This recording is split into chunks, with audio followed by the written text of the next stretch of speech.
alumnos pueden visualizar el PPT. Sí, profesor, sí visualizo. Sí, muy bien, gracias. Bueno, buenas noches, aula 74.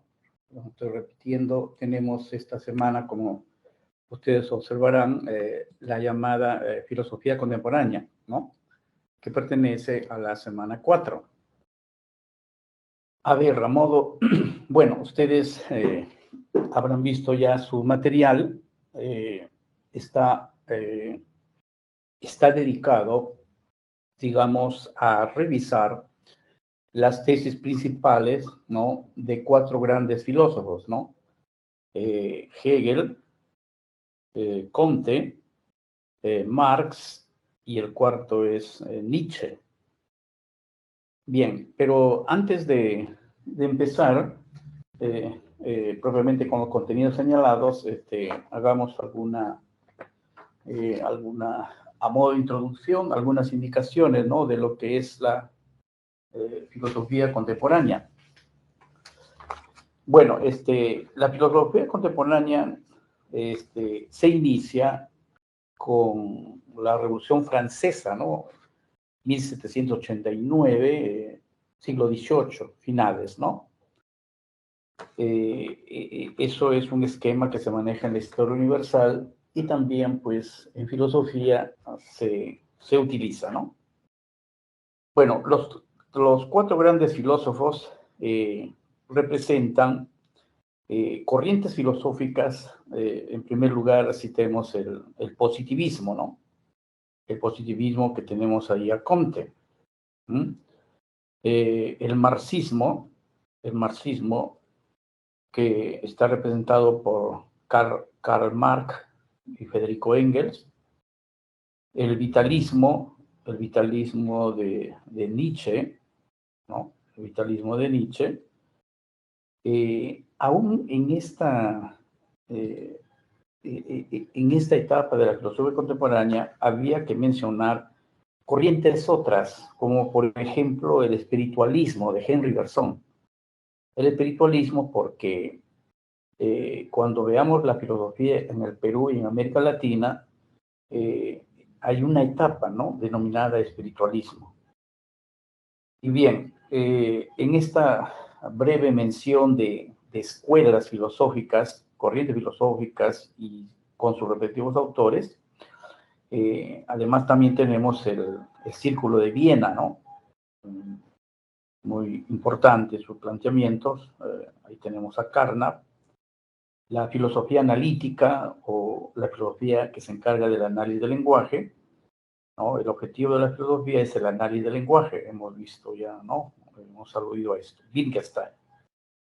Hay otra corriente, la fenomenología de Husserl, el mundo Husserl. El existencialismo de Heidegger, de Jean-Paul Sartre, ¿no? Y la epistemología de Thomas Kuhn y de Karl Popper, ¿no? Bueno, para mencionar esto no es para, de hecho, en esta clase de 2 horas podemos, ¿no?, a modo de cultura general, digamos, mencionar estas corrientes para tener una idea general que no solamente están los 4 grandes filósofos. Pero ustedes dirán, pero en estas corrientes no hemos mencionado a Hegel, ¿no?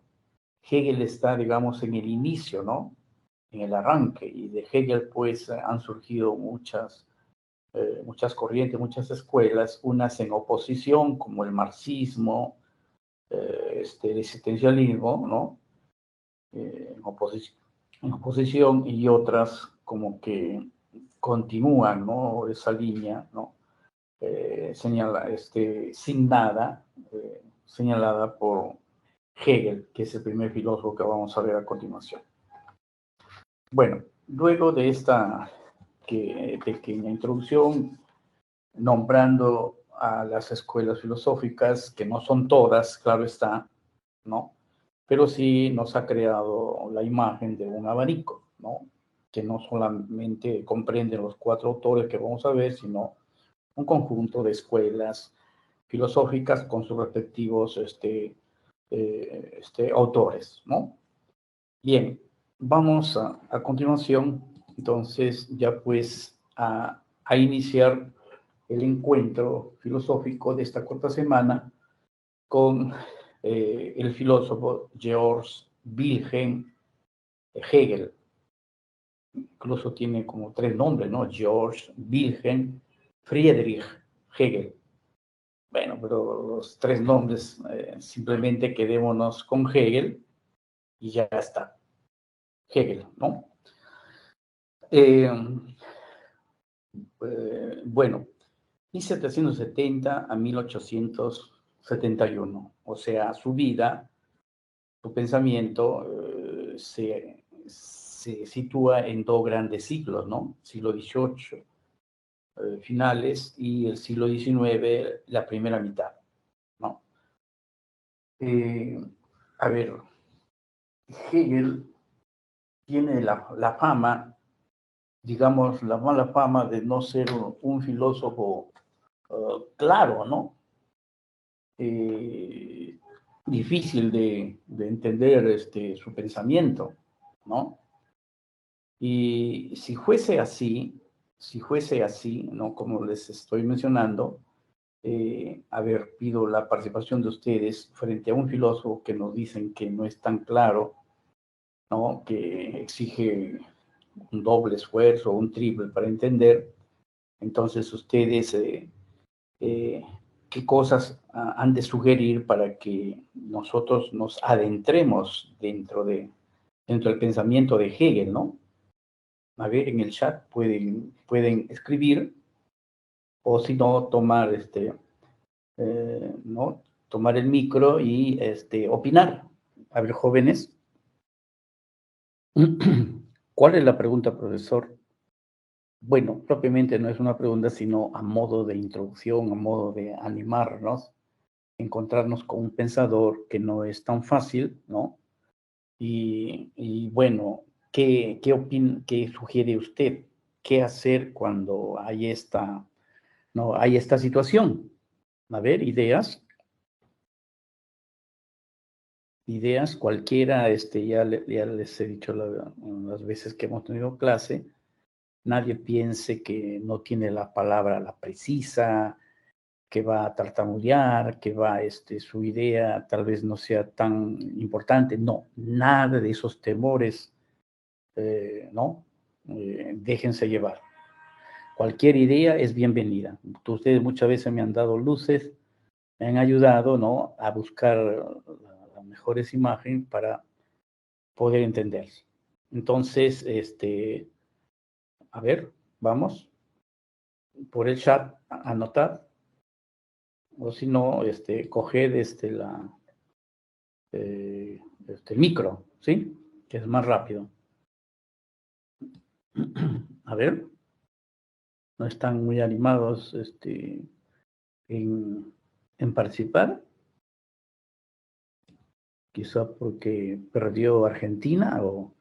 A ver, si acaso a veces digo, el internet, pues baja, no se escucha, por favor, les rogaría que me tengan al tanto para no, ¿no? Para tener un seguimiento, ¿no? Ya. A ver, vamos. Bueno, ahí ya estoy recibiendo ahí un escrito, ya, muy bien. A ver qué nos dice. Sí, tratar de analizar sus contradicciones para ver de qué tratan y si es una contradicción en sí. A ver, yo decía, no es que me la dé de adivino, sino yo decía, ahí surge un concepto importantísimo. ¿Cuál es el de contradicción? Gracias, Marroquín, ¿no? El concepto de contradicción es un concepto muy importante que está relacionado con la dialéctica de Hegel. ¿Qué cosa, profesor? Con la dialéctica. A ver qué nos dice Fernández. Podríamos analizar e interpretar con más calma las ideas de este filósofo. Ya, las ideas. Claro, las ideas más importantes. Los conceptos más importantes, ¿no? De Hegel. Eso vamos a empezar. Y después nos adentramos en esa suerte de selva que nos han dado, ¿no? como desarrollo en nuestra separata. Bien, Fernández. A ver, Ramos, que nos sugiere. Ramos dice, tratar de razonar lo real es racional. Ahí sí, ahí hay un concepto que él dice, todo lo real es racional y al revés, todo lo racional es real. Ese es uno de los conceptos, ¿no?, importantes. Y a ver, por último, Gamarra, tal vez podríamos ver su entorno y contexto para entender el porqué de su pensamiento. Ah, el contexto. Muy bien. Bueno, sí, creo que es momento ya de no echarse a navegar. A ver, el contexto de Hegel, ¿no? Es la Alemania, es un filósofo, ¿no?, alemán. Si les dije que la filosofía contemporánea se inicia cuando ocurre la Revolución Francesa, entonces es un filósofo que recibió el impacto de la Revolución Francesa, ¿no?, que políticamente significó la esperanza de que el mundo mejore. Y entonces estos tres grandes principios de la Revolución Francesa, ¿no? Entonces el cambio social. Bien, el contexto de Hegel también tenemos una Alemania o una Prusia, ¿no?, que pues no tenía el progreso, el desarrollo que ya tenía Inglaterra, ¿no?, donde el capitalismo ya había hecho un gran avance. Entonces Alemania no estaba, ¿no?, a esa altura. En Alemania tenemos grandes hombres ilustres, pensadores como Martín Lutero, ¿no? Además está antecedido de otros grandes filósofos como Fichte, Schelling y ustedes ya conocen Kant. Kant es un filósofo muy importante que Hegel va a tener en cuenta. Bueno, estas consideraciones forman el contexto, el entorno, pero no es tan importante a la hora, ¿no?, de determinar sus ideas principales, sus categorías, ¿no?, principales. ¿Ya? Bien, entonces fijémonos, creo que ya con esta breve introducción a Hegel, podemos echar a mirar sus conceptos principales, ¿no? Lo más importante en el pensamiento de Hegel. Bueno, la filosofía de Hegel se le define como un sistema deductivo, ¿no? A ver, hablando del contexto de Hegel, un poquito haciendo una fuerte analogía, ¿recuerdan a Platón? Pues les digo una cosa, Hegel es una especie de Platón del siglo XVIII, del siglo XIX, que estamos viendo en este momento, ¿no? Para él lo más importante, lo real, son las ideas, es lo que la razón concibe, es lo real, lo verdadero. Y lo mismo decía Platón, pero hay una diferencia, ¿no? Que, bueno, digamos que es importante, una diferencia entre Hegel y Platón, ya que lo he considerado Hegel dentro del idealismo alemán, ¿no? Es un filósofo idealista en ese sentido, luego lo señalaré por algo, mejor lo digo. Ya, regreso en esto de Platón. Ya, a ver, alguien decía, habría que empezar mencionando el nombre de los conceptos más importantes de la filosofía de Hegel. A ver, Hegel, el concepto fundamental, el principio fundamental es el concepto de la idea. O también él le da el nombre de absoluto. Fíjese, le da varios, ¿ah? Hay sinónimos. Acostumbremos a eso. Entonces, en diferentes libros o en diferentes partes de nuestro resumen vamos a encontrar que la idea fundamental, ¿no? El concepto fundamental de la biología de Hegel es la idea de absoluto. Permítame repetir, es el concepto de idea, es el concepto de infinito, es el concepto del todo, el espíritu. el saber absoluto. Incluso ahí me atrevería a decir sin temor a equivocarme, que incluso puedo decir el concepto de Dios. ¿Ya? Entonces, jóvenes, la idea fundamental de la filosofía de Hegel es el absoluto. Es el concepto de infinito o de espíritu, ¿no? O del saber absoluto o de la idea. Como ven ustedes, ¿no? Hay varios sinónimos. Profesor, pero ¿con cuál nos quedamos? Según el resumen que tenemos acá, podemos quedarnos con el concepto de absoluto, pero también se usa espíritu o infinito, ¿no? Bien, los conceptos fundamentales de la filosofía de Hegel, las categorías fundamentales de Hegel, son el concepto de idea o de espíritu que acabo de mencionar. Luego el concepto de dialéctica, que implica un mundo, una realidad de contradicciones, donde está la tesis, la antítesis y la síntesis. Luego el concepto de la historia. La historia es el camino, la historia es como el río Amazonas, por donde debe andar, discurrir la libertad del hombre. Y el hombre desde las épocas antiguas, pues, ha venido luchando por conquistar la libertad. ¿Ya? El concepto de Estado. El concepto de Estado, ¿no? Que es un concepto de autoridad máxima en una sociedad y que él dice, tiene que cuidar, tiene que velar por el desarrollo de la libertad. No tiene que aplacar, pisotear la libertad, ¿no? Sino más bien promoverla, ¿no? Muy bien, jóvenes. Entonces, quisiera dos cosas.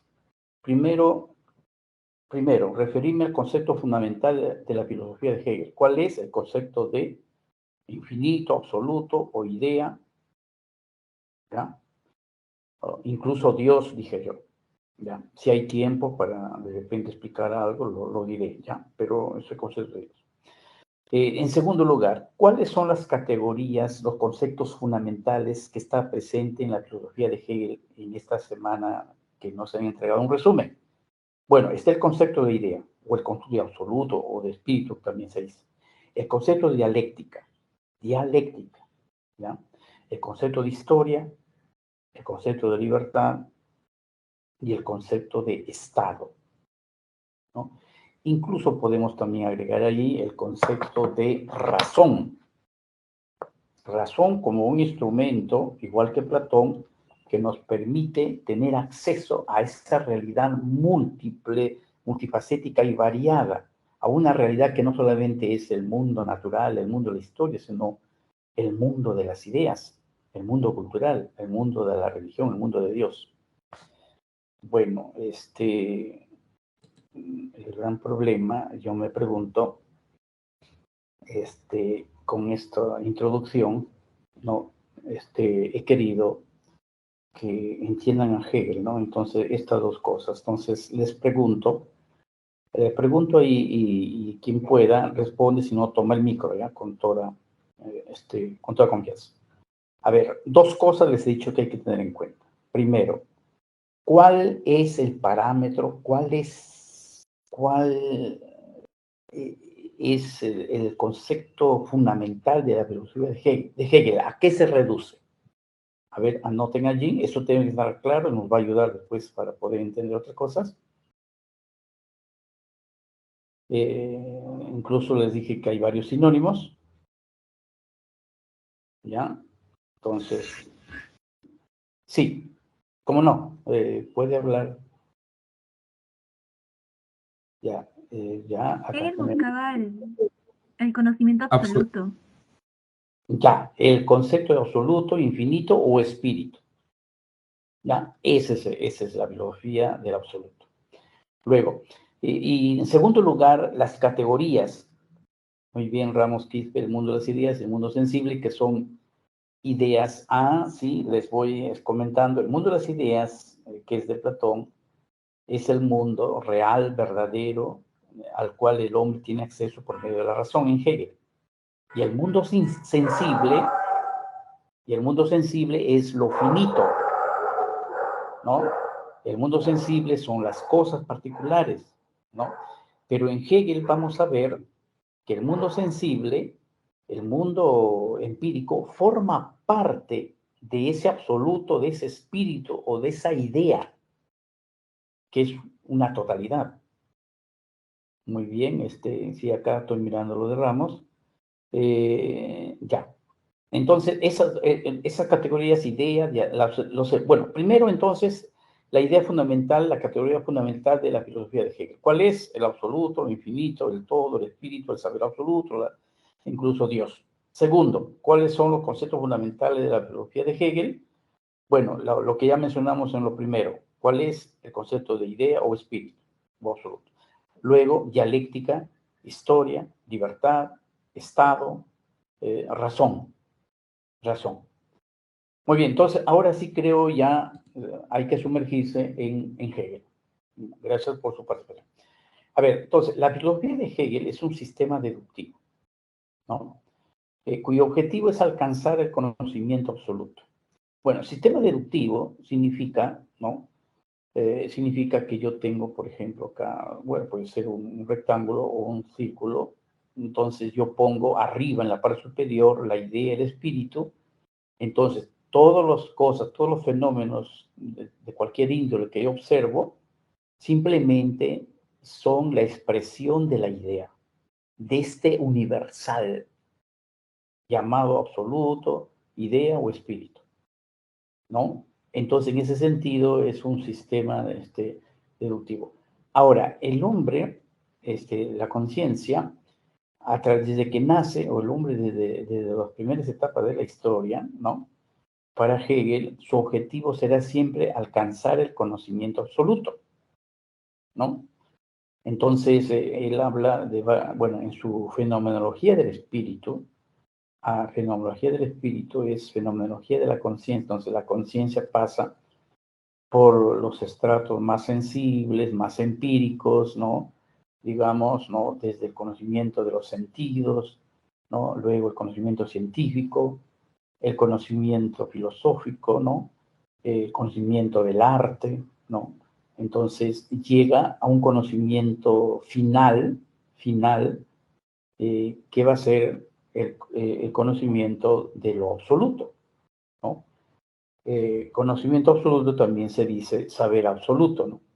Conocimiento absoluto es conocer, ¿qué cosa? El absoluto, el espíritu o la idea, que es lo mismo, que es un ente metafísico, que es como la idea de Platón. Entonces les dije que después iba a regresar a Platón y nadie me hizo acordar. Les dije que Hegel es una especie de Platón del siglo XVIII, siglo XIX, o de la época contemporánea. Igualito, pero hay algo en la cual no pueden ser iguales. Alguien ha leído, alguien tiene una idea, me puede escribir ahí en qué estaría la diferencia. Lo voy escribiendo, si alguien todavía... Es que las ideas en Platón no se mueven, no cambian. Son inmóviles. ¿Ya? Son inmóviles, ¿no? Y en Hegel, a ver, las ideas son, ya, entonces voy a mandarlo, ¿ya? Entonces, las ideas en Platón no se mueven, ¿no? A ver, entonces, las ideas en el mundo sensible, sí. Entonces, yo estaba escribiendo ¿y dónde se fue? Sí, justo me están siguiendo, ya, muy bien. Entonces, en Platón, escuchar, a ver, parece que la grabación se ha ido, línea. A ver, ¿alguien me ayuda? ¿Se está escuchando? Se escucha. Ya, gracias. Entonces, a ver, en Platón las ideas nunca cambian, no se mueven, porque si se movieran sería signo de imperfección. Y solamente cambian y se mueven las cosas, el mundo sensible, como alguien ya me mencionaba ahí. ¿Ya? En cambio, en Hegel, todo, ustedes saben que la dialéctica, ¿no? Domina, ¿no? Al ser, a lo real y al espíritu. Entonces, según la dialéctica, todo está en movimiento, todo está en eterna oposición, en eterna contradicción. Esa es la gran la gran diferencia entre Platón y Hegel, ¿ya? Bien, bueno, por eso entonces la filosofía de Hegel en su sistema deductivo, porque todo lo que vemos, todo lo que observamos, simplemente se deduce de la idea o del espíritu, ¿no? Absoluto en Hegel. Ahora, nos dice, la realidad, ¿ya? La realidad está sometida. Pero la realidad debemos entender en Hegel, ¿no?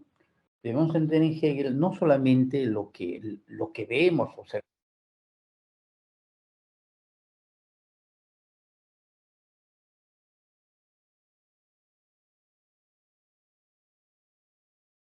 No se escucha, profesor.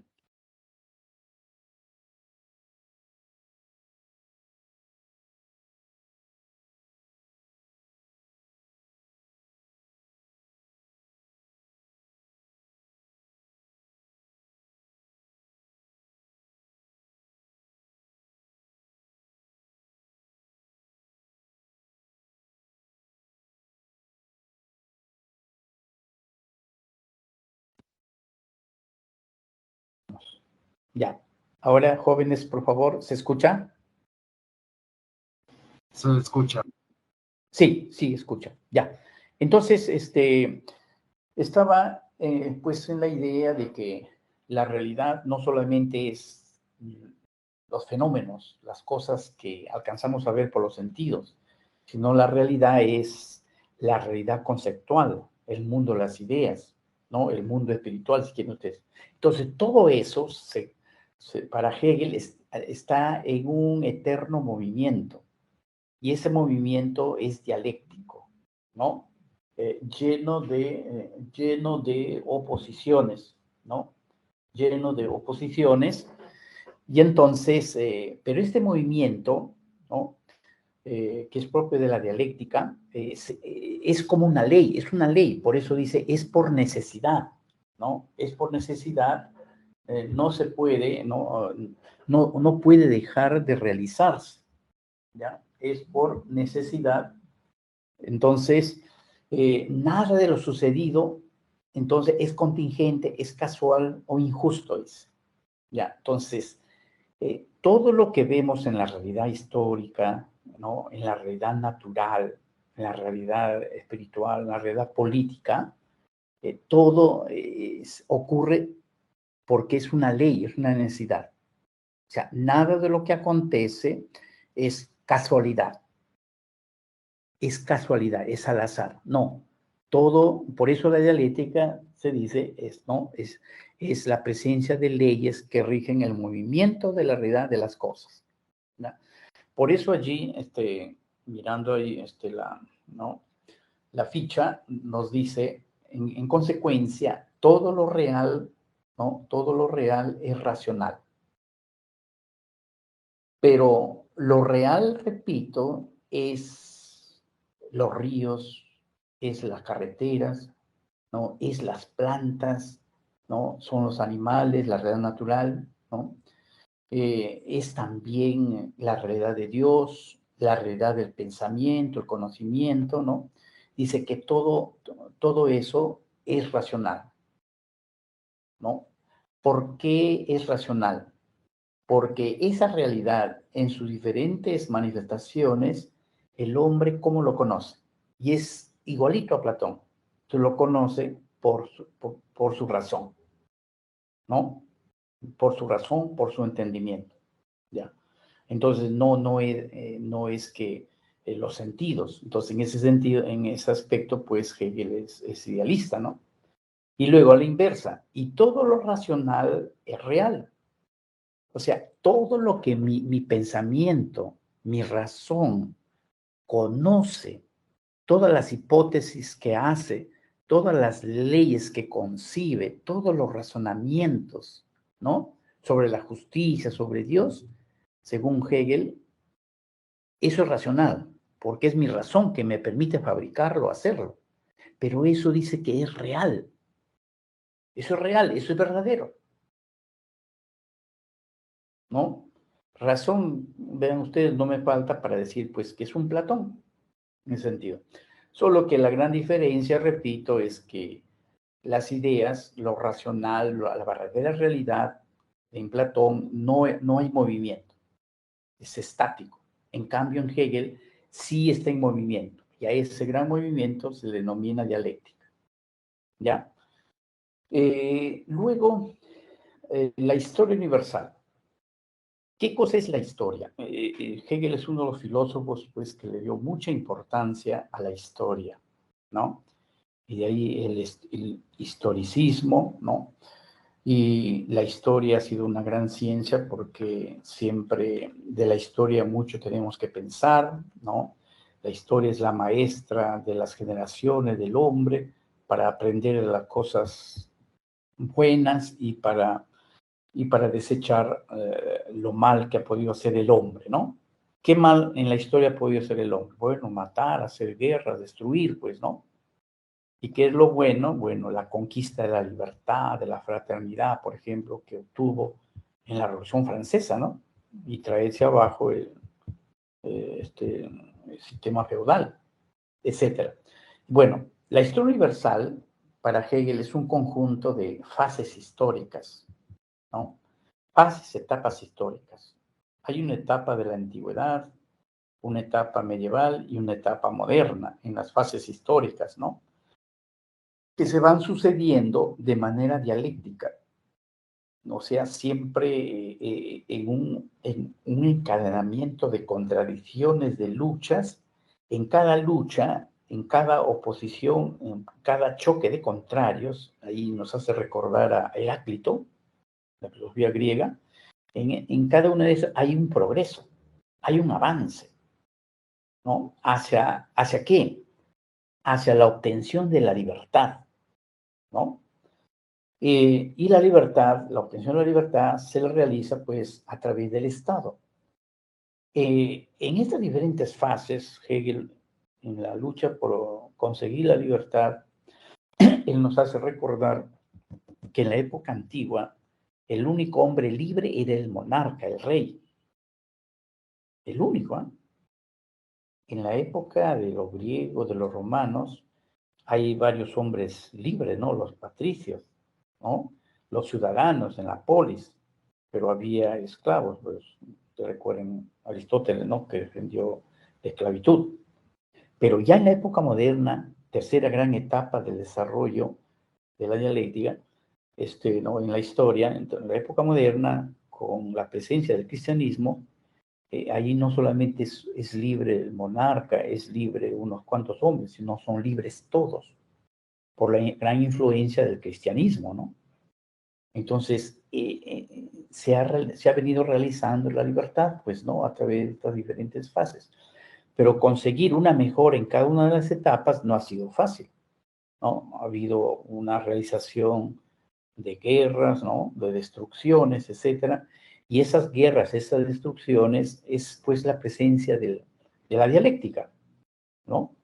La presencia de la dialéctica. Bien, a ver, vamos en la segunda ficha de Hegel y luego empezamos a hacer un repasito y pues ya para estar preparados para ingresar a Comte. A ver, la dialéctica hegeliana. La dialéctica hegeliana se consideran tres conceptos, tres categorías, ¿no?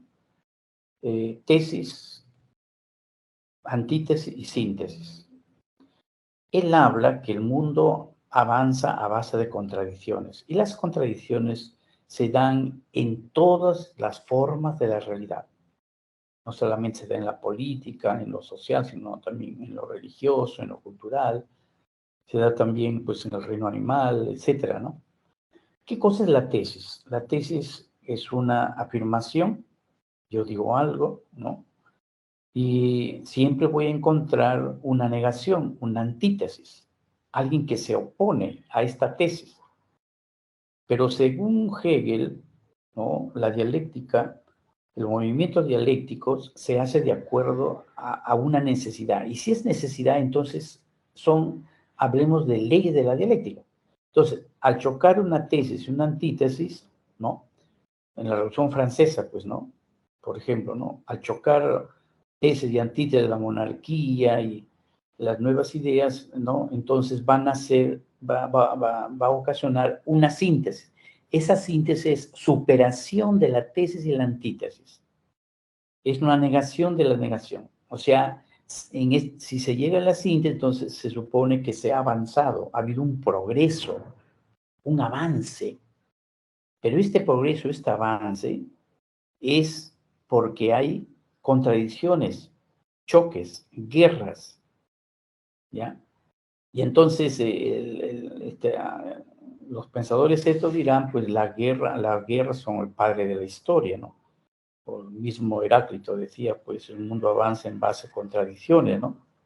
Es bueno que haya guerra, entonces según este pensamiento, pues es bueno ahí que haya guerra entre Ucrania hoy día en Rusia, ¿no? Según esta tesis, porque nos ha de llevar a un nuevo estado progresivo, ¿no?, de desarrollo. Pero esto es lo que dice Hegel, ¿no? No es que esto sea, no, digamos, aceptado por todos, pero eso es. Entonces, la razón y la experiencia están interviniendo, ¿no? Pero es la razón la que lleva la delantera. La razón es la que dará, pues, título de filosofía, título de reflexión, de actitud filosófica a todo lo que es el pensamiento de Hegel, ¿no? Entonces, a ver,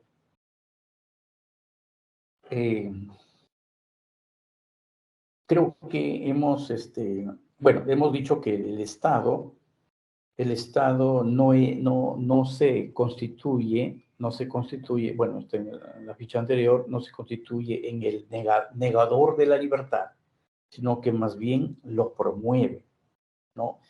El Estado crea condiciones para que los hombres sean libres, ¿no?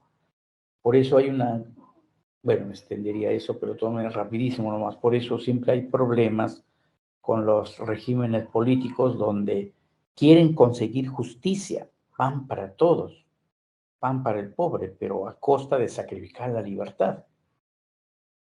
Y en las sociedades capitalistas, ¿no?, pues hay libertad, ¿no?, pero se olvidan de repartir por igual las riquezas, ¿no?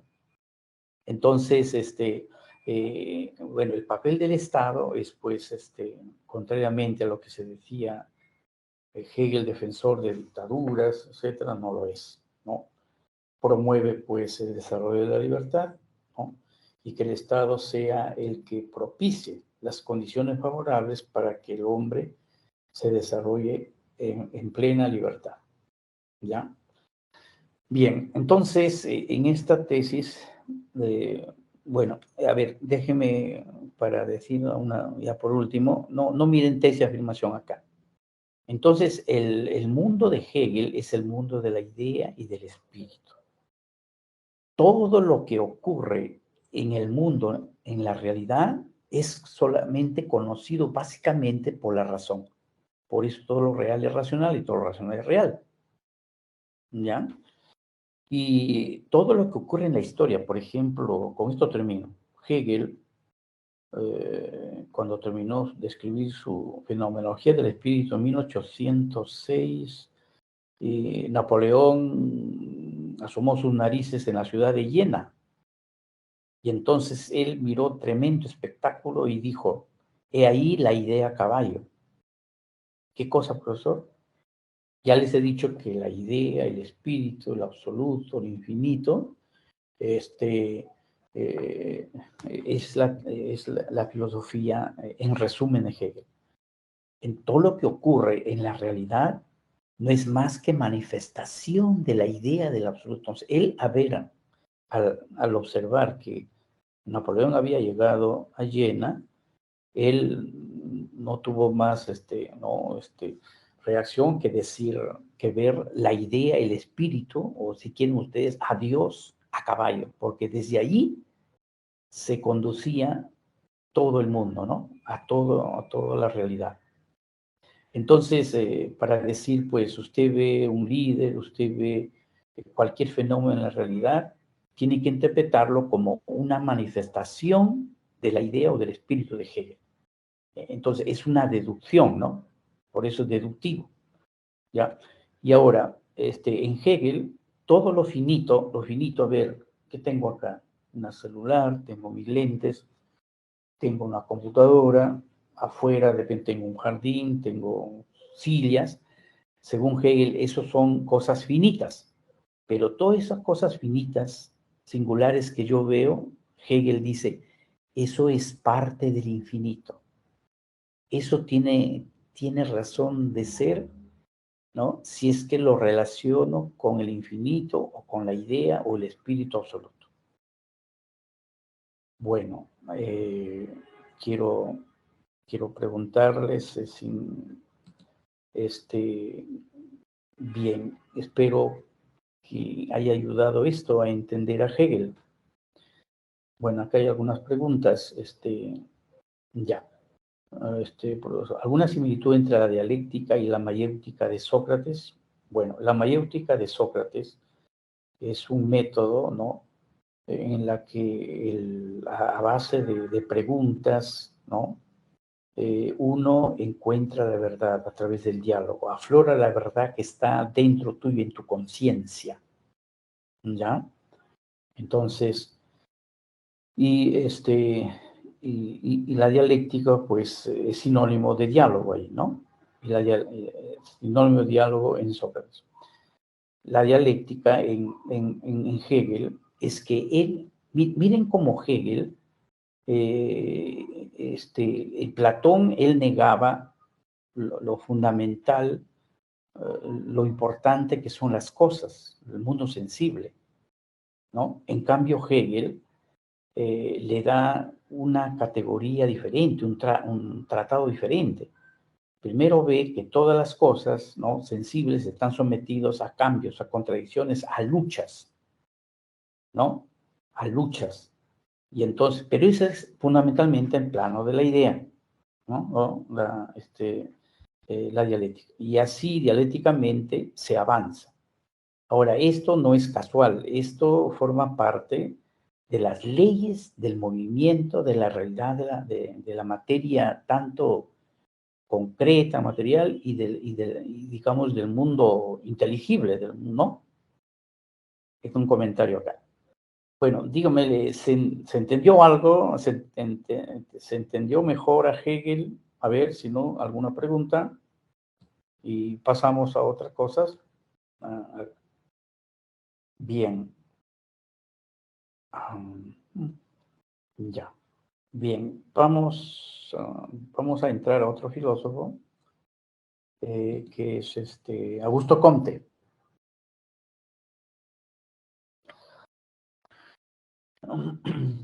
Augusto Comte. Bueno, Augusto Comte,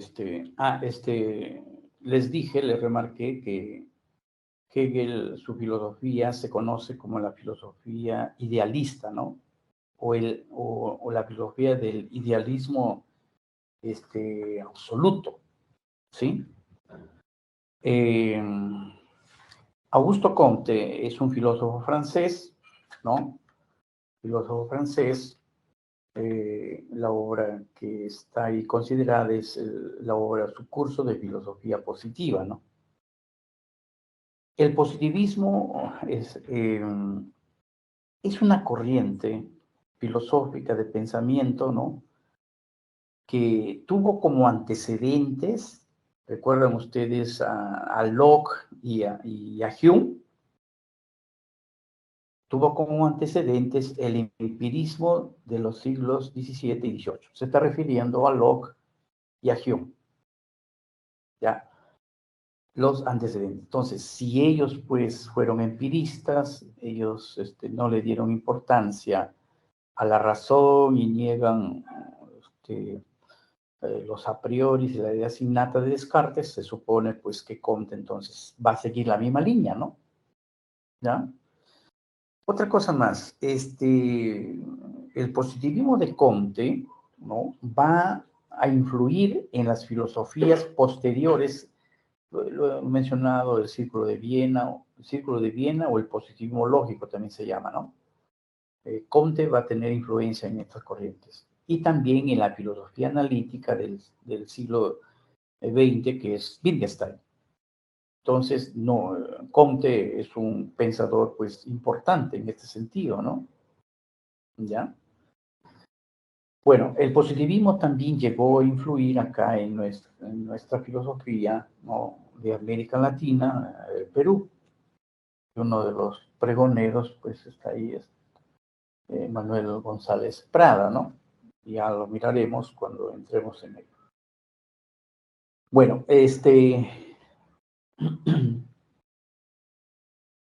vamos a mirar, luego, a ver, miremos acá esta ficha. El positivismo es una doctrina que no admite otra realidad que no sean los hechos. Los hechos, por ejemplo, los hechos sociales que veo en el mercado, veo subida de precios, puedo ver en la economía la inflación. ¿Qué otro hecho veo? La gran inmigración de gente, a ver, de Centroamérica a Estados Unidos, pues, la salida de ucranianos, ¿no? Por la guerra. O sea, esos son hechos. Entonces, pero si aquí entran a hablar sobre que Dios interviene en la historia, o lo que Hegel hablaba de que el espíritu, la idea se manifestó en Napoleón, para Comte esto no tendría ningún valor, por ejemplo, ¿no? Y ahí ya saben, ya les he dicho que tiene como antecedente el empirismo de Locke y de Hume, ¿no? Es cierto en eso.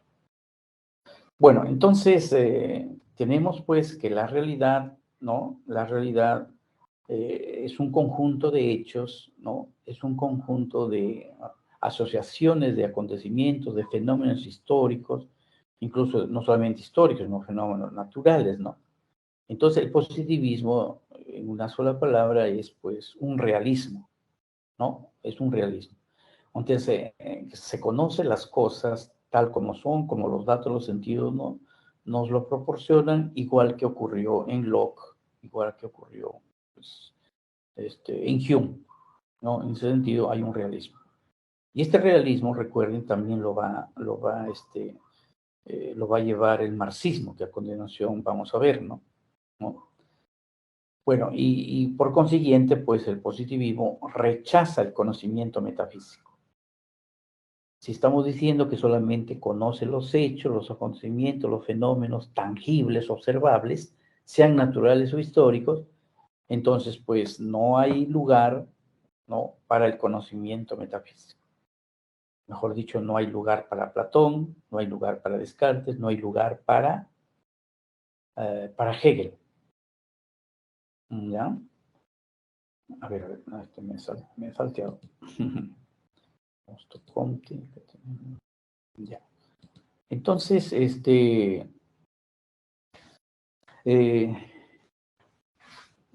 tenemos ahí en nuestros apuntes unas 3 características, ¿no? Del positivismo de Comte, ¿no? Ya le hemos dicho que se caracteriza por ser una filosofía realista, ¿no? Solamente podemos conocer lo real, los hechos, los fenómenos, ¿no? ¿Ya? Y tiene una característica, digamos, práctica o utilitaria, ¿no? ¿En qué sentido, no? ¿En qué sentido? Entonces, por ejemplo, son lemas del positivismo que dice, hay que conocer, hay que saber para poder prever, ¿no? Y si yo puedo prever, entonces puedo proveer. A ver, es que aparentemente te juego de palabras. A ver, se nos viene ya el invierno en la sierra, en la costa, parece mentira a veces cuando se desata el fenómeno del Niño, ¿no? Entonces, grandes lluvias, entonces hay que mandar construir muros, ¿no? Hay que ver las quebradas que no estén entorpecidas por piedras para así evitar que el agua discurra, ¿no? Y llegue al mar. Entonces, hay que conocer el fenómeno del Niño, la intensidad de las lluvias, en qué meses, en qué semanas, en qué lugares, ¿no? Y entonces, conociendo ese saber, ese conocimiento, entonces nos va a permitir prever, ¿no? Prever, entonces, prever significa, pues, construir un muro de contención, ¿no? De repente, dar alimentos, ¿no? Frazadas que van a permitir, ¿no? Entonces, en ese sentido, se prevé para poder proveer, para poder proporcionar alimentos, ayudas, etcétera, ¿no? Entonces, en ese sentido, pues, el positivismo tiene fines pragmáticos, utilitarios, ¿no? Utilitarios. Entonces, mirará en la ciencia es importante porque produce tecnología, y la tecnología va a permitir que tengas artefactos, ¿no? Que se pueda producir más rápido, más eficiente y a menor costo, ¿no? Entonces, todo ese espíritu viene del positivismo, ¿no? Y un concepto que es el relativismo, ¿no? El relativismo. Frente a Hegel, que decía que todo el hombre marcha hacia un conocimiento de lo absoluto, hay un conocimiento, hay un saber de lo absoluto, y absoluto es la idea porque lo abarca todo, el espíritu es todo en Hegel. En cambio, acá en Comte se impone la característica del relativismo. O sea, él mismo decía, el único principio absoluto es que todo es relativo. Entonces, no podemos, ¿no?, obtener un conocimiento absoluto, dice él, ¿no? O sea, ahí hay un pensamiento contrario a Hegel, ¿no? Bueno, en síntesis, las tres características, ¿no? Las tres características de Comte, entonces, es realista, porque solamente se conoce lo real, los hechos naturales, los hechos históricos, los fenómenos, ¿no? Y es práctico porque todo el conocimiento, la ciencia, eminentemente es pragmática, utilitaria. Debo conocer, debo saber para poder satisfacer mis necesidades y prevenir los peligros, ¿no? Etcétera. Bueno, ahí agregará también, bueno, como el positivismo se dice que también se constituyó como una especie de religión secular, ¿no? Y acá hace recordar un principio, dice, el amor se tiene como principio, el orden como base o fundamento, y el progreso es el fin, ¿no? De todos. Bueno, aparte de las características, es importante anotar en Comte, ¿no?, la ley de los tres estadios, ¿no? La ley de los tres estadios. A ver, ¿qué tenemos aquí en la ley de los tres estadios? Miren, acá hay algo que ocurre que es bueno resaltarlo. En el espíritu, en Comte, el espíritu humano, ¿no?, conquista el saber, pero siguiendo, recorriendo estadios o fases o etapas. Y en cada una de esas etapas, ¿no?, hay evolución, hay progreso, hay desarrollo, ¿ya? Pero ¿quién es el que progresa? El espíritu humano. El espíritu humano, ¿no? ¿Y qué cosa progresa? Progresa en el sentido que tiende a llegar a conquistar el saber, el conocimiento. O sea, es un poco también aquí presente Hegel, ¿no? Hegel también en su filosofía, en la marcha de la conciencia, en el desarrollo de la realidad, siempre se apunta a que ha de conquistarse, aparte de la libertad, también el conocimiento, el saber absoluto, ¿no? ¿Ya? Bueno, entonces tenemos 3 estadios, pero vean acá que en los 3 estadios se empieza de lo simple, ¿no? A lo más, ¿no? De lo primitivo hacia lo contemporáneo, lo moderno, ¿no? Se supone entonces que la primera fase siempre será una fase inicial, una fase que no tiene las cualidades y que han de ser superadas por las siguientes etapas, ¿no? Entonces, estas 3 grandes etapas son la etapa del espíritu humano llamado teológico, o también ficticio, ¿no? Teológico o ficticio, bueno, acá no han puesto ¿no? Y el metafísico, o también denominado abstracto. Y por último, la última etapa del desarrollo del espíritu humano es la etapa positiva, o también denominada científica. A ver, ¿qué ocurre en el primer estadio, teológico o ficticio? En este estadio, el hombre está rodeado de dioses, de divinidades, está rodeado de explicaciones mágicas, ¿no? Entonces, de los chamanes, de los brujos, si quieren ustedes, ¿no? Entonces, es la etapa donde pues reinan los sacerdotes, ¿no? Las sacerdotisas, si quieren ustedes, ¿ya? Fíjese que eso no vamos a decir que es una cosa dejada, una cosa superada. No sé si ustedes, creo que ha sido sí, en este año, al inicio, hubo un caso en La Libertad, que tiene como capital Trujillo, creo que fue en Tayabamba o Patas, en Tayabamba. Unos ronderos habían cogido a una mujer a quien acusaron de ser bruja. Y en los periódicos salió como que estaba colgada de pies para arriba, acusada de bruja. Entonces, bueno, eso, comentarios, muchos análisis, muchos surgió, ¿no?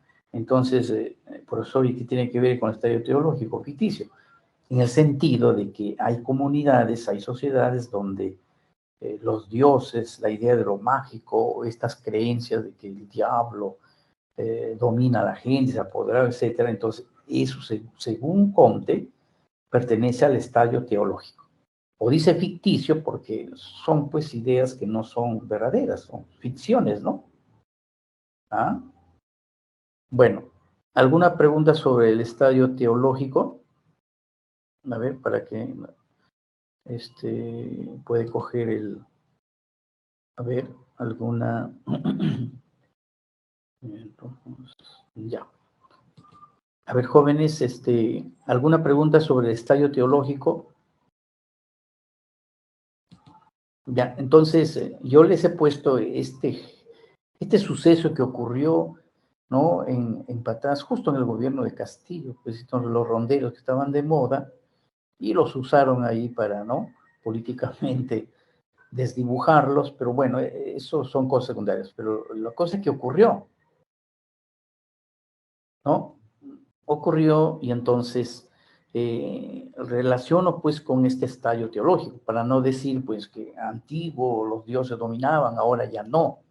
No, ¿no? Entonces Comte pues sigue vigente, sigue actual, ¿no? Con estas ideas.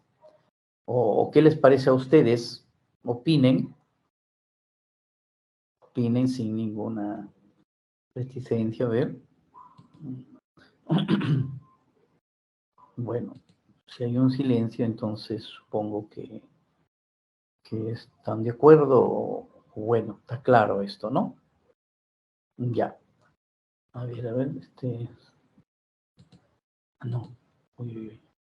Creo que el audio no está bien. A ver, déjeme decir.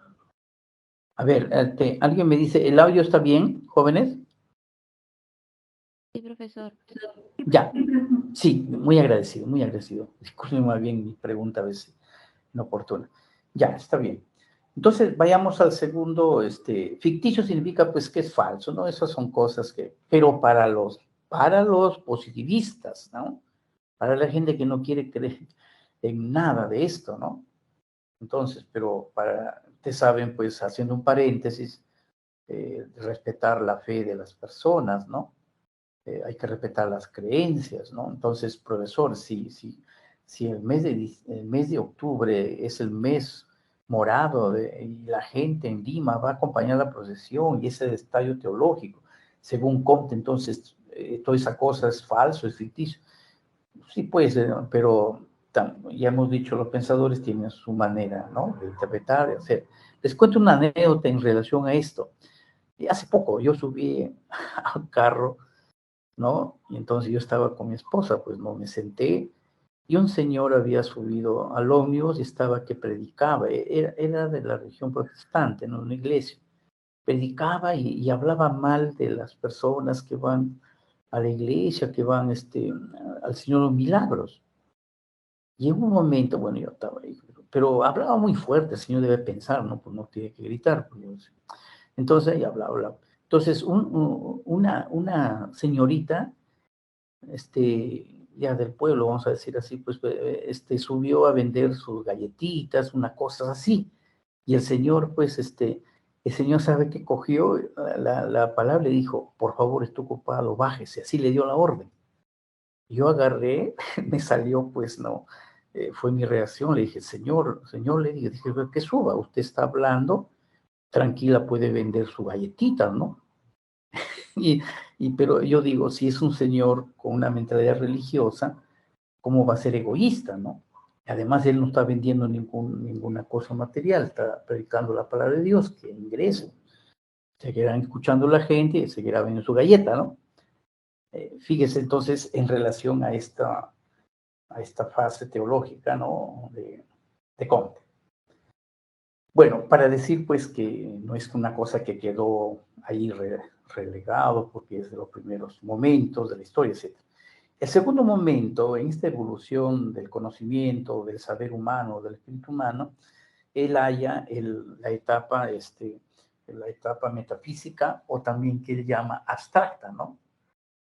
Entonces aquí se resaltan las aplicaciones pues de la filosofía.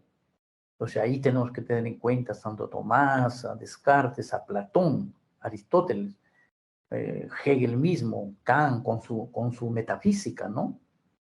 Entonces, el hombre, para explicar las cosas, los problemas, no, ya no va a recurrir como en el teológico a los dioses, a los mitos, sino va a recurrir a la filosofía. Entonces, a eso él llama el estadio metafísico, ¿no? Entonces, invocando categorías abstractas, dirá, pues, las categorías que les he dicho de Hegel, espíritu, tesis, antítesis, síntesis, dialéctica, ¿no? Todos los conceptos centrales de la filosofía de Aristóteles, la teoría de las causas, ¿no? La sustancia, ¿no? La teoría de la sustancia, que no es más que la cosa singular, todo eso estaría dentro de la etapa metafísica o abstracta, según Comte. Pero en Comte hay que tener, no olviden la idea de que el espíritu humano empieza en el teológico, va evolucionando, va desarrollando, encuentra el estadio metafísico, y luego llega a una tercera gran etapa que es el estadio positivo, al cual también le da el nombre de científico. ¿Ya? Claro está que aquí ya el hombre ya no va a acudir a los dioses, a los mitos, a las creencias, tampoco va a recurrir a la filosofía, sino va a recurrir a las ciencias, ¿no? Las ciencias de cualquier laya, de cualquier modo, y las ciencias son los que van a explicar los fenómenos, los sucesos y las cosas que ocurren en el mundo, ¿no? Entonces, el estadio positivo, digamos que es la última etapa, es la etapa superior. El estadio positivo, en consecuencia, tiene que enterrar, si quieren ustedes, en la tumba del olvido, a lo teológico, a lo metafísico y abstracto. Fíjese cómo el positivismo tiene, ¿no? Tiene pues esta intolerancia, ¿no? Bueno, estoy haciendo un reparo, una crítica, ¿no? Entonces, llegado el estadio positivo, entonces el hombre se preocupa de conocer las leyes, porque las leyes te van a traer la interpretación, el conocimiento de los hechos, de los fenómenos, ¿no? Y entonces lo que va a destacarse aquí ya es, ¿no?, la observación, ¿no? En el laboratorio, la observación de los hechos, ¿no? Por ejemplo, en la televisión veo que trataban de recorrer el camino Inca o el Capañán acá en Lima. Yo pensé que el Capañán solamente pasaba por la sierra, ¿no? Y en Lima han tratado, entonces, observando, ¿no?, los restos que hay. Bueno, el estado positiva, la experimentación, ¿no? Los laboratorios, ¿no? Química, la física.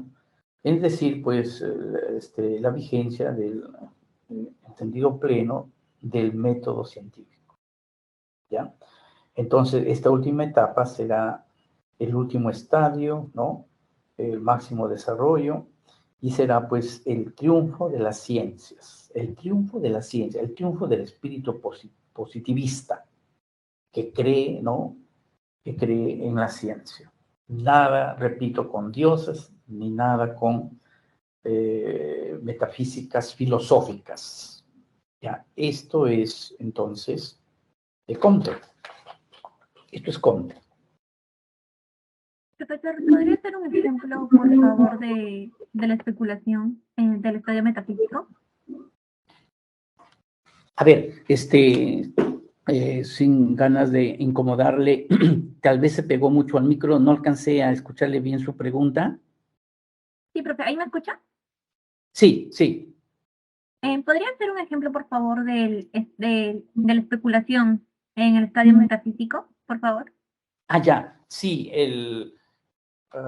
sí, el estadio, la etapa metafísica, es, en otras palabras, el estadio donde prima, está vigente las filosofías, ¿no? Claro, él pone ahí metafísico, ¿no?, un poquito para denigrarlo, porque la filosofía es, pues, una actitud, él dice, especulativa, en el sentido de que no trata de los hechos, de los fenómenos, de las cosas reales, sino de cosas que son de la especulación.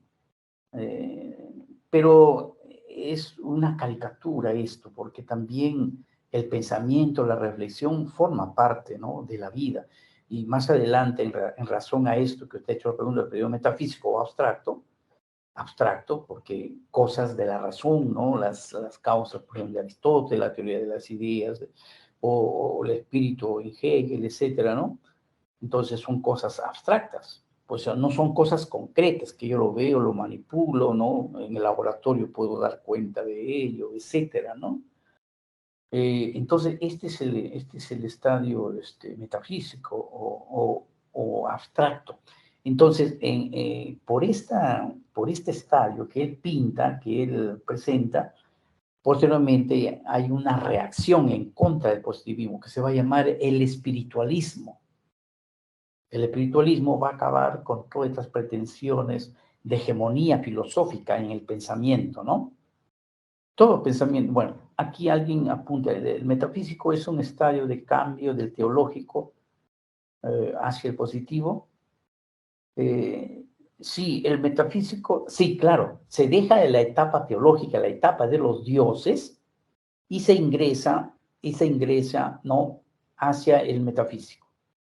Es como lo que ocurrió, ¿se acuerdan?, en la filosofía griega que empieza siglo VI a.C., pero antes hubo una etapa de la mitología. Pero cuando Tales de Mileto descubre el instrumento razón, entonces abandona, deja eso, un poco así, ¿no?, esa etapa de abandono, ¿no? Entonces, sí. Y para pasar del metafísico al positivo, entonces el hombre, ¿no?, descubre pues que por la filosofía o la metafísica realmente no se conoce, ¿no?, las cosas como deben ser. Y claro, pero hay que hacerle una crítica al positivismo que tiene una actitud cientificista, pretender que con la ciencia y solamente con la ciencia se explica todo, ¿no? Lo cual, esta tesis pues ha sido cuestionada, ¿no? La ciencia tiene un conocimiento de las cosas, sí, pero no va a pretender solucionarlo todo, explicarlo todo, ¿no? Y entonces regresamos con que el espíritu positivo, pues, es un espíritu realista, solamente conoce los hechos y por eso está influenciado por el empirismo de Locke y de Hume. Y el positivismo tiene un carácter utilitario y práctico. Ustedes saben, el sentimiento religioso, el sentimiento del arte, a veces el arte uno lo cultiva, pues, por emoción, por sensibilidad. Entonces ahí me dirán, pero ¿por qué te entregas a eso si ahí no vas a ganar dinero, ahí no hay progreso? Pero entonces, contrario al espíritu, ¿no? Positivista. Y bueno, entonces, bueno, eh, vamos a lo siguiente, que ya es tiempo de ingresar en Karl Marx. Karl Marx. En Karl Marx va a haber Carlos Marx forma parte de lo que se llama la filosofía marxista, ¿no? El marxismo o el socialismo científico también, estas denominaciones se ha dado, ¿no? A ver, dos cosas antes, dos cosas antes de ingresar en Marx. En Marx hay dos conceptos fundamentales, el materialismo histórico y luego está el materialismo dialéctico, ¿ya? Como conceptos fundamentales. Materialismo histórico y el materialismo dialéctico. Y hay otro concepto importante en Marx que dice que la esencia humana considera que el hombre es un ser activo, un ser hecho para el trabajo, para la transformación de las cosas. Entonces ahí, fíjese, hay una herencia del positivismo, ¿no? El espíritu pragmático, utilitario y práctico del positivismo está en Marx, porque la esencia del hombre es un hombre considerado trabajador, un ser activo que transforma, ¿no? Y si no es así, entonces hay un prejuicio del marxismo que llaman burgués, es un burgués, ¿no? Es un burgués. Aparte entonces del materialismo histórico, el materialismo dialéctico, en Karl Marx está el concepto de la revolución. El concepto de la revolución, ¿ya? Y luego, en Karl Marx, bueno, en Karl Marx también hay que considerar a su socio o alguien que también estuvo con él en la filosofía, que es Federico Engels, ¿no? Ya lo tenemos, Federico Engels. Pero el pensador de más peso, el más importante, sin duda, es Karl Marx. Bueno, entonces, materialismo histórico, materialismo dialéctico, la esencia humana o del hombre es ser trabajador, es ser un ser activo, el concepto de revolución, de cambio, de transformación, y también en Marx también hay una idea que critica a Hegel, ¿no? Critica a Hegel, la crítica a Hegel. Entonces, ¿en qué consisten estos conceptos? Vamos a ver, ¿no? A continuación. A ver, ¿quieren responder aquí por qué la filosofía de Marx se considera, en qué consiste su crítica a Hegel? Entonces, si entendemos su crítica a Hegel, vamos a entender un poco más a Hegel.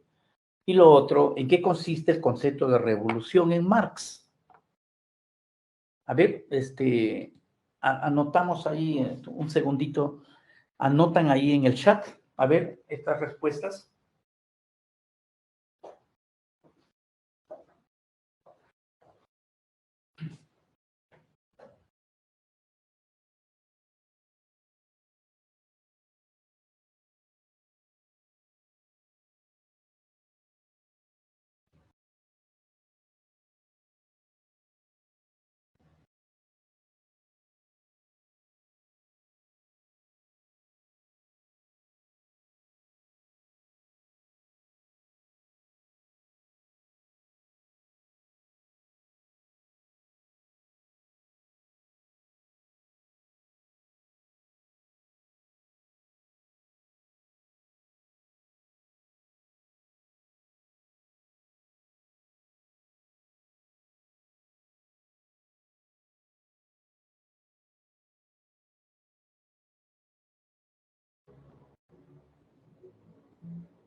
Bien, a ver, ¿cuáles son respuestas a este par de preguntas? Un poquito como... Claro, Marroquín apuntaba, el positivismo no va a poder explicarlo todo, porque no se puede explicar todo.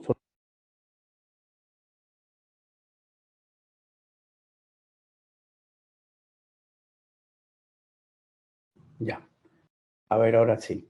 Entonces,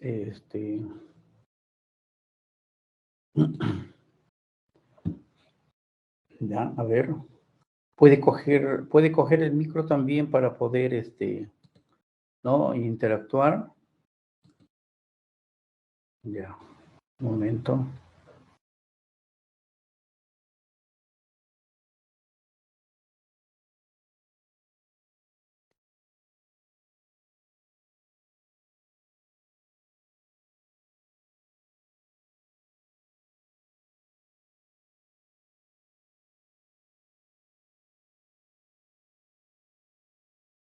Ya, sí, el audio. Sí, ahora creo que ya está el audio. Gracias, Gómez, sí.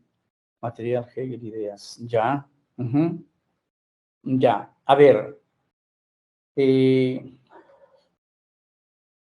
Hegel, bueno, en Marx uno de los conceptos fundamentales es el de revolución.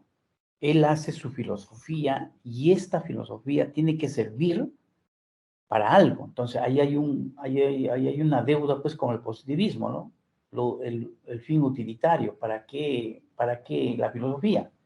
La filosofía debe servir para transformar y hacer la revolución. Eso está claro, ¿no? En Marx. El hombre, su esencia humana, consiste en que el hombre es un ser activo, un ser trabajador, y en el trabajo va a establecer relaciones sociales de producción, ¿no? Y esto va a ser importante porque en las relaciones sociales de producción, el ser social determina la conciencia social.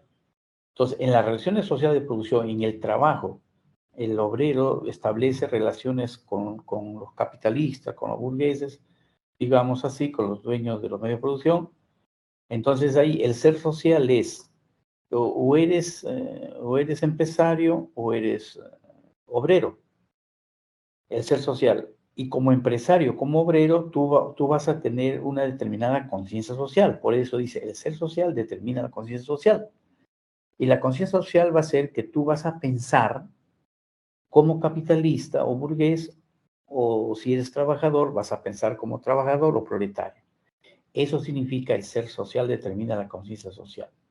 Y eso significa vivir las relaciones sociales de producción que responden a la esencia humana de considerar al hombre como un ser activo, ¿ya? La crítica que hace Marx a Hegel es una crítica, digamos, la misma crítica que hace Comte, como que no se dedica a cosas concretas, sino a cosas abstractas, ¿no?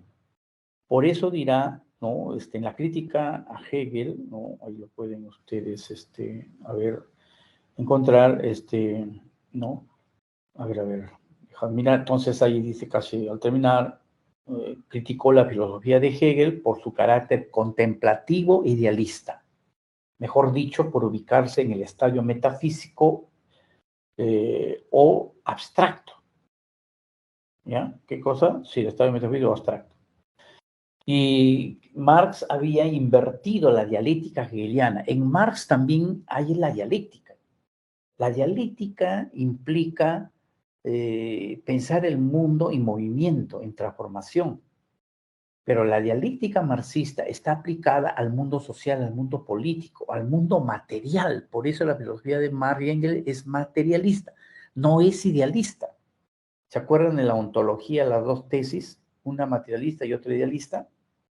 Entonces, regresando ahí a la crítica a Hegel, dice, entonces, ¿qué hace Marx? Invierte la dialéctica hegeliana. Marx dice, la dialéctica de Hegel había puesto la filosofía de cabeza abajo, y él ¿qué ha hecho?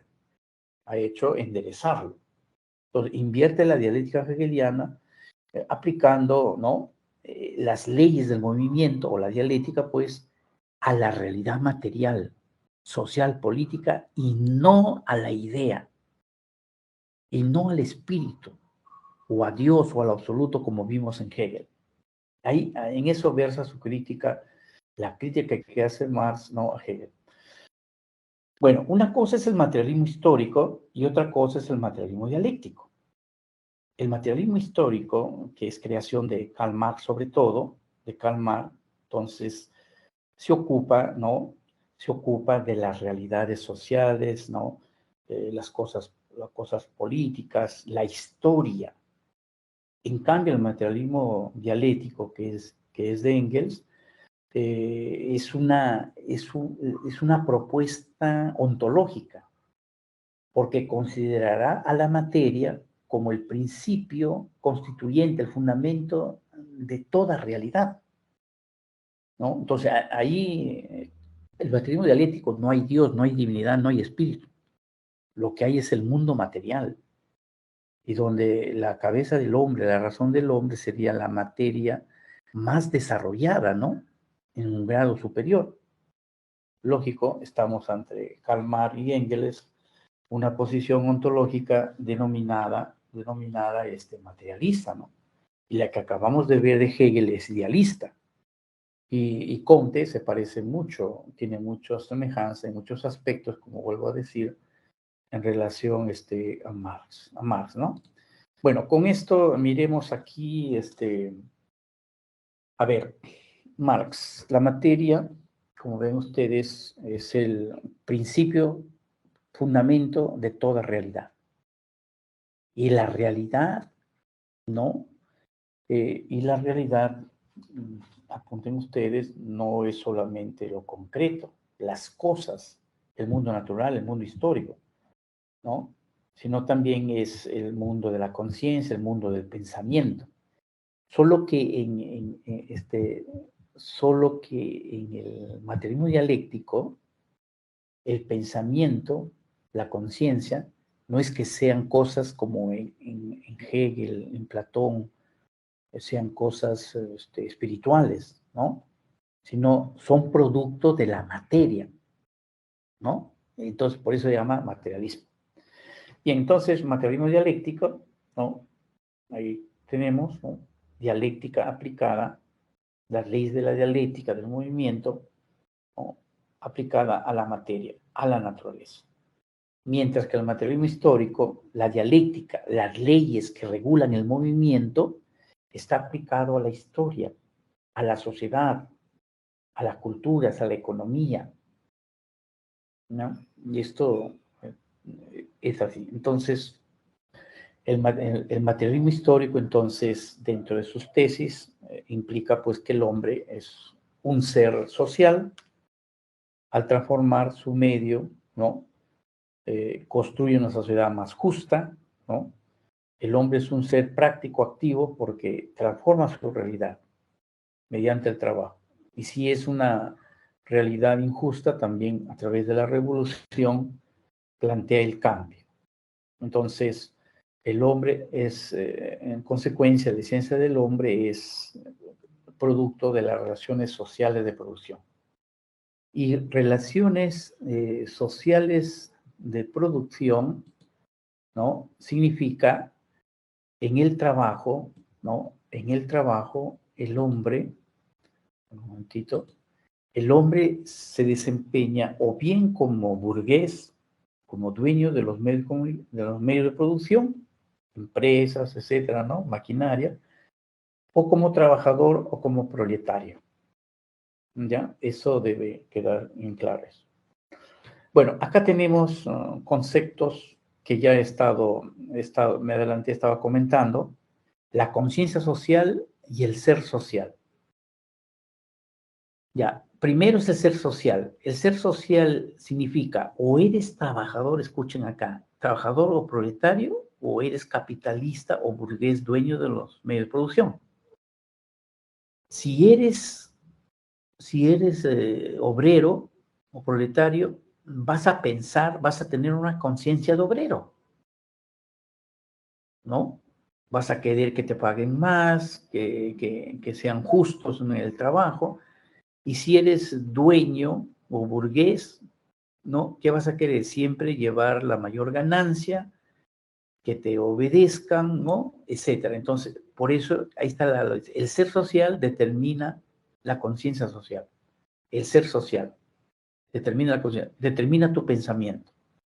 Pero haciendo una crítica a esto, ha habido muchos líderes, marxistas que han sido hijos de empresarios, han tenido riquezas y se han volteado, digamos, y han ido a defender a los proletarios o los obreros.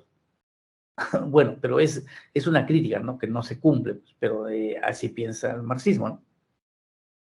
¿Ya? Ahora, ¿qué es superestructura ideológica y qué es estructura económica?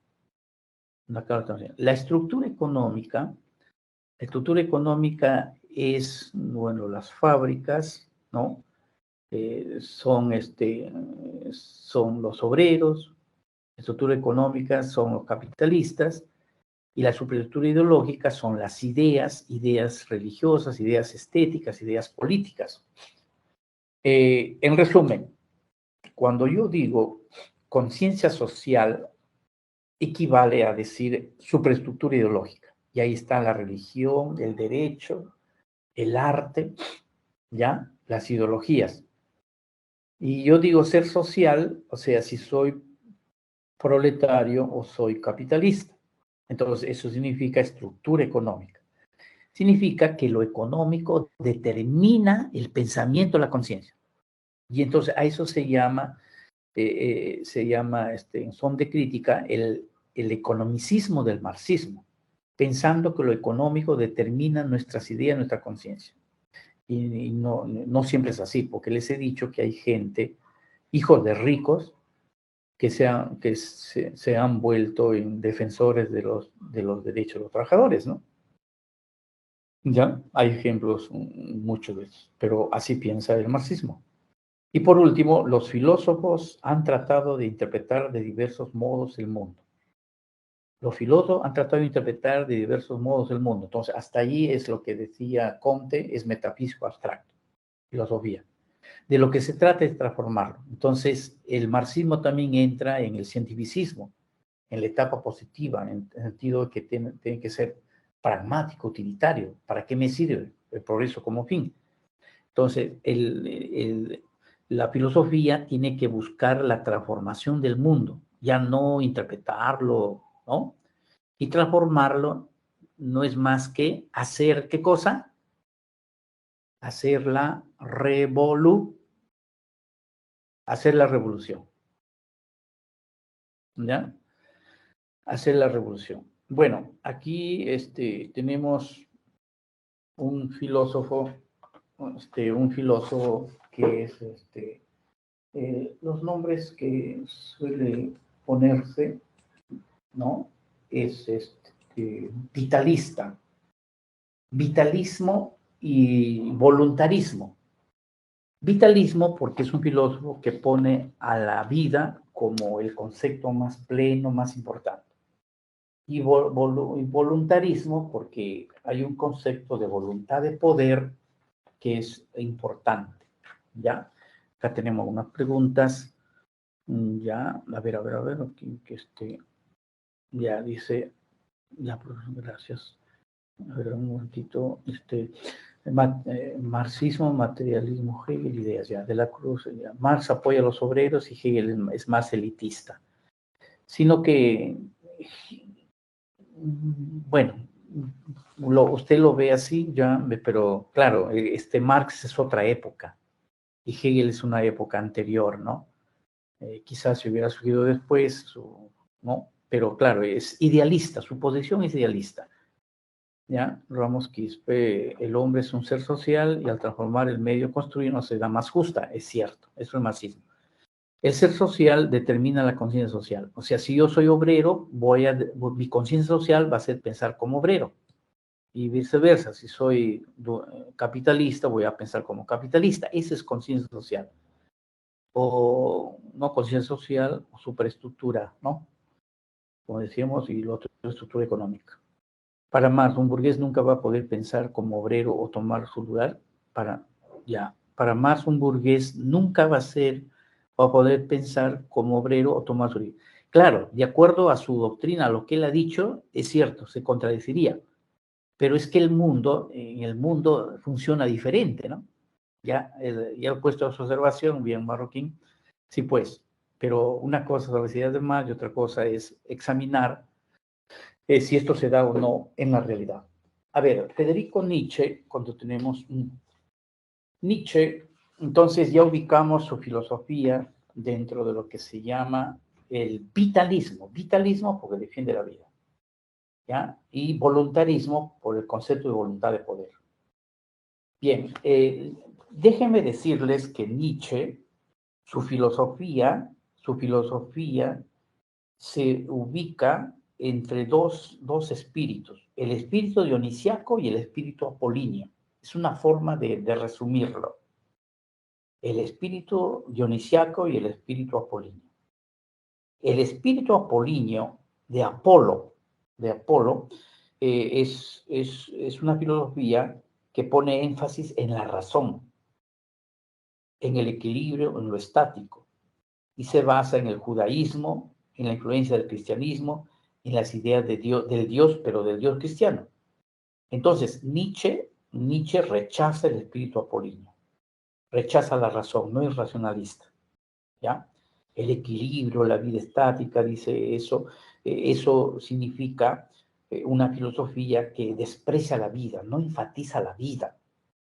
La vida, en cambio, y eso es espíritu dionisiaco, la vida, ¿no? La vida, ¿qué implica? Implica los cambios, el devenir, el movimiento, implica las pasiones, ¿no? Las tragedias, entonces no hay ningún equilibrio. Bien, entonces, repito una vez más, la filosofía de Nietzsche se reduce al espíritu dionisiaco. Eso es Nietzsche. Y Nietzsche, con el espíritu dionisiaco, se opone al espíritu apolíneo, que es lo contrario. El espíritu dionisiaco, adjuntemos ideas, asociemos ideas. El eterno retorno, que equivale a la vida, ¿no? Con el eterno retorno, Nietzsche va a negar que hay progreso, hay cambio. ¿Se acuerdan ustedes que en Comte había progreso, hay cambio, mejora? Sí, entonces lo niega él, con el eterno retorno. En el marxismo también, ¿no?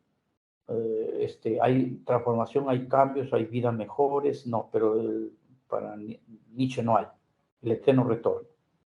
Lo dionisiaco en Nietzsche está asociado con la vida, repito, con el eterno retorno, con la voluntad de poder, con el superhombre, ¿no? La voluntad de poder es superar las dificultades, ¿no?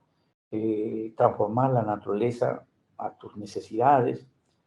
El dionisiaco en Nietzsche está relacionado con el superhombre. El superhombre tiene que crear otros valores que no tienen que ser cristianos. Esos valores tienen que estar más allá del bien y del mal, más allá del pecado. El bien y el mal dice que son categorías implantadas por el judaísmo y el cristianismo, por el Dios de la Biblia. Es un crítico del cristianismo, ¿ya? Además del espíritu dionisiaco, Nietzsche aboga por la moral de los señores. Los señores van a ser los hombres libres, creativos, que hacen las leyes, dirigen a los demás, son líderes. En cambio, y se opone, ¿no? a los siervos. Los siervos dicen que tienen espíritu cristiano, obedecen a Dios, ¿no? Entonces, los siervos, la característica que tienen es que son hombres nacidos para obedecer. Son miserables, son resentidos, ¿no? Habla de esto. Y entonces la moral de los señores tiene que traer consigo, se habla de la muerte de Dios en Nietzsche, pero la muerte de Dios, atiendan, es del Dios cristiano, el Dios cristiano que ha traído estos valores que desaprueban la vida, están contra la vida. Y entonces tiene que nacer, pues, el superhombre, ¿no? El superhombre es un hombre que va a implantar los valores dionisíacos. Y los valores dionisíacos se basan en que va a defender la vida, ¿no? ¿Ya? Entonces, he ahí digamos, un resumen de la filosofía de Nietzsche. Entonces, un poco, no sé si dice rápido, la vida entonces es el valor superior de la existencia, el vitalismo, ¿no? La vida es la voluntad de poder, ¿no? El hombre que no se desanima, pese a las adversidades, ¿no? Es el colonizador, el pioneer, si quiere, el pioneer de Estados Unidos, ¿no? Una cosa de esto. ¿Ya? La voluntad de poder es crear, superarse, ennoblecerse, ¿no? Entonces, ahí tenemos a Polinio, Dionisiaco. Nietzsche se identifica con lo dionisiaco, que es defensa de la vida, ¿no? Las pasiones, y lo estático, lo equilibrado, forma parte de Dios Apolo, ¿ya? Entonces, un momento acá. Bien, entonces, veamos la posición que hoy tenemos. Entonces Nietzsche, como les estaba ahí, ¿no?, mencionando, ahí hace una crítica radical al cristianismo. Por eso es un anticristiano. Sí, ¿y por qué critica al cristianismo? Porque encuentra que el cristianismo es una religión que es enemiga de la vida, ¿no? Enemiga de los placeres, de las fiestas. Entonces te convierte en, bueno, quiero caricaturizar porque ustedes entiendan, ¿no? Crea un hombre que sufre porque en la otra vida va a gozar, entonces acá es una vida de sufrimiento y eso él cuestiona, ¿no? No está de acuerdo con eso. Entonces ahí están los siervos, débiles, fuertes, ¿no? Los fuertes porque tienen la voluntad de poder, si quieren ustedes. Y debido al cristianismo, dice, debido al cristianismo, se han impuesto los valores de los siervos, ¿no? Tener misericordia, ser caritativos con ellos, no, pero ellos tienen que crear su riqueza con sus propias manos, digamos, ¿no? El eterno retorno, que repito, entonces, según el eterno retorno, todas las cosas se repiten. No hay nada nuevo bajo el sol. Todo se repite. Por ejemplo, termino con esto, últimamente en el Brasil ha ganado Lula, acá en el Perú ha ganado Castillo, en Venezuela están. ¿Qué quiero decir? Son gobiernos que llevan una opción política que tiene mucho que ver con el marxismo, ¿no? Con el socialismo. Y eso que hemos sufrido el muro de Berlín, hemos sufrido cosas, pero el hombre olvida y las cosas vuelven a repetirse. Entonces hay una época, una década de estas ideologías. Después el hombre se cansa, va a elegir otras opciones políticas donde se van a alejar esas corrientes que están en moda. Entonces, un poquito para ilustrar lo que es el eterno retorno. Todo se repite, ¿no? No hay nada nuevo, digo, no hay nada de progreso. Sí, alguien... Sí, lo que de las ideas que dijo sobre Castillo, pero no por ello significa que su gobierno sea comunista, ¿verdad? Ah, no es que sea, sí, tiene mucha razón usted. No es que sea, pero tiene el aliento, el espíritu, ¿no? Lo cual, pues, no es nada del diablo, ni es nada, sino según la libertad del hombre, según la libertad de las sociedades, los pueblos eligen, pues, ¿no? Entonces, se ha elegido, entonces, pues, solamente estamos queriendo hacer una suerte de filosofía política para poder entender acá el eterno retorno, lo de Nietzsche, ¿no? Uno dice eterno retorno. Las modas, a ver, las modas, ¿no? A ver, yendo ahí, usted sabe, en el Renacimiento surge, pues, la moda de la antigüedad clásica griega y romana, ¿no? El humanismo. Entonces, ahí también hay un regreso. Esto para decir que no es, pues, cualquier concepto que Nietzsche no manipula. Y además, en 100 años de soledad, en la obra hay una partecita donde también se cita esta categoría del eterno retorno, ¿no? Entonces, jóvenes, Nietzsche, pues, como todos los filósofos que hemos presentado, tienen un gran análisis, una gran enseñanza, ¿no? La interpretación, la comprensión de la realidad. y es interesante pues, poder verlo, ¿no? A ver, entonces, que la tenemos ya. A ver, tenemos aquí las claves de la evaluación. Tenemos allí una lectura. Ya. A ver, en la lectura nos ponen la clave de la D, ¿verdad? Las condiciones materiales determinan las revoluciones sociales. O sea, eso es lo que les estaba comentando. La estructura económica, ¿no? O lo que también se llama el ser social, o sea, si soy proletario o soy burgués, etcétera, voy a pensar y entonces voy a determinar si es necesario cambios que se den, las revoluciones, ¿no? Entonces, como hay, a ver, claro, la teoría es un poco así compleja, en el sentido de que en las relaciones sociales de producción, en el trabajo, las relaciones que hay entre el obrero y el capitalista, cuando son desequilibrantes o son críticas, entonces exigen un cambio. Y eso es lo que se llama, ¿no? La revolución, ¿ya? Entonces allí en la lectura ustedes mirarán en la segunda línea relaciones de producción que corresponden a una determinada fase de desarrollo de las fuerzas productivas materiales. Entonces, cuando se vivió la etapa esclavista, vino el cambio a la etapa feudal. Cuando viene la etapa feudal, ¿no? Se cambia con el sistema capitalista.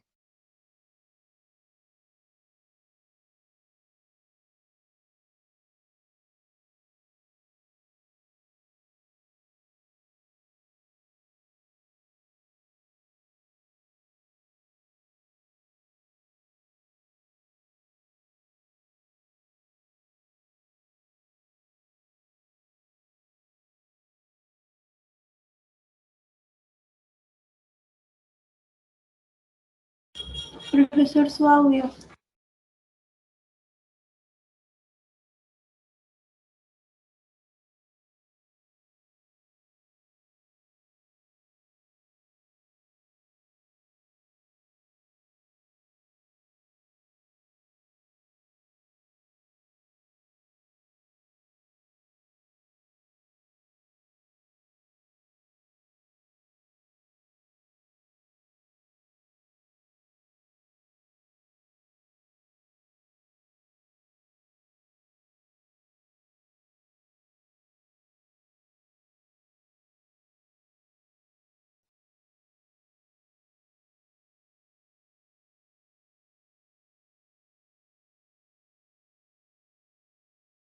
Ahora sí.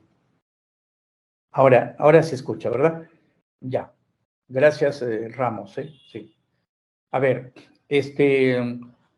entonces la pregunta uno, la clave es la B, ¿ya?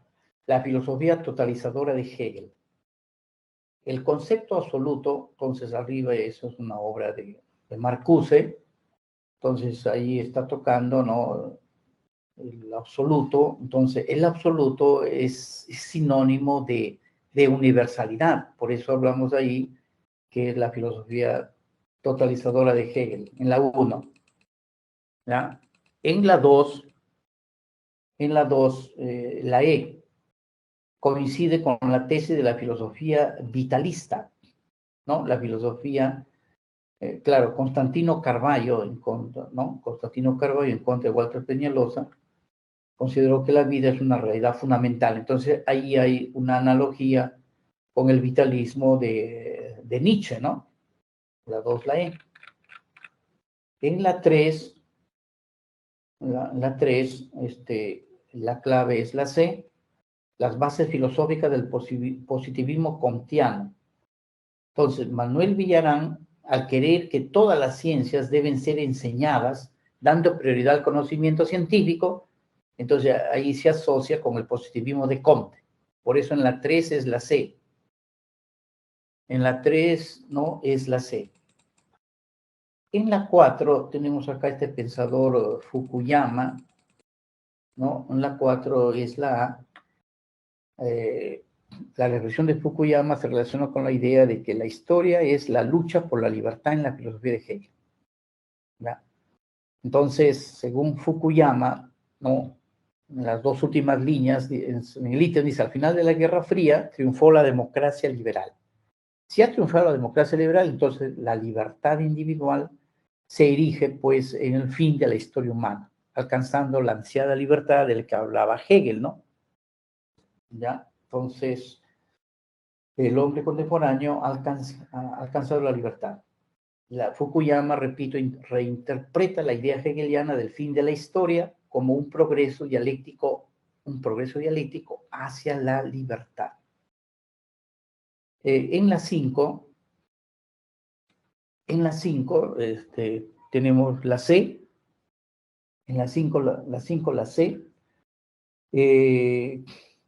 A ver, estos objetivos serían rechazados por Marx, dice, ¿no? Implicaría un rechazo a la concepción filosófica marxista. ¿Cuál es la idea? Que los cursos, los estudios universitarios de filosofía en el Perú, ¿no? Que los cursos tienen el objetivo de reflexionar e interpretar el mundo como ejercicio para llevar a la persona a la experiencia de la contemplación. Si dice solamente reflexionar, interpretar, contemplar, entonces, claro está, es una posición que implica un rechazo de las ideas marxistas. Por eso la 5 es la C. La 5 es la C.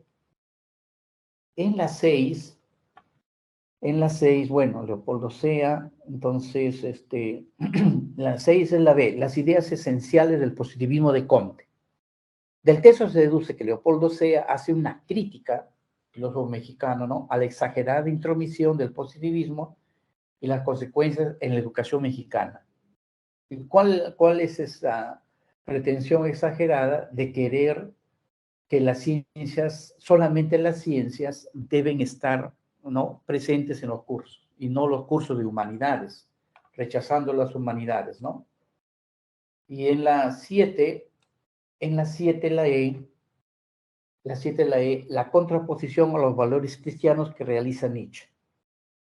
Entonces, bueno, no está muy claro ahí, pero de todas maneras, la filosofía crítica tiene dos movimientos inseparables. En la tercera línea dice, es aquí donde puede verse la doble lucha contra los que encubren los valores a la crítica, ¿no? Entonces, el cristianismo es objeto de la crítica de Nietzsche, y eso se resalta acá en Deleuze, en su obra, en su libro Nietzsche y la filosofía, ¿no? Claro, la crítica al cristianismo, recuerden, hay que tenerlo presente ahí. Y por último, la 8 es la A. La fundamentación de la dialéctica de Hegel, ¿ya? Entonces, la dialéctica hegeliana, que descansa en la tesis, antítesis y síntesis, sirve para interpretar el desarrollo, el progreso, ¿no?, de la naturaleza, la sociedad y la cultura en general, ¿ya? Bien, entonces, y ahí Marx solamente cogió, pues, la interpretación del desarrollo de la sociedad, de la política, la economía, y dejó de lado la divinidad, la cultura en general, ¿no? Bueno, jóvenes, hemos terminado. Gracias por su atención y buenas noches. Buenas noches.